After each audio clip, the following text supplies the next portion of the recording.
সকলের কাঁধে আমি বসি, কিন্তু কাউকে আমি কোনোদিন কাঁধে নিতে পারি না।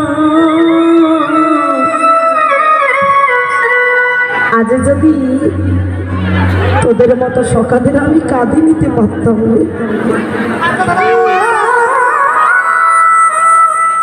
আমার গোবিন্দ বলছে যদি তোদেরকে আমি কাঁধে নিতে পারতাম, তোদের চরণ তো আমার পক্ষে আসতো। কেউ যদি কাঁধে বসে চরণ তো পক্ষে আসে।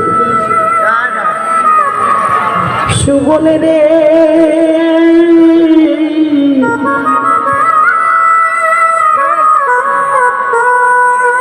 যখন তুই আমার কাঁধে বসি, তোর চরণ দুটো যদি আমার পক্ষে আসে,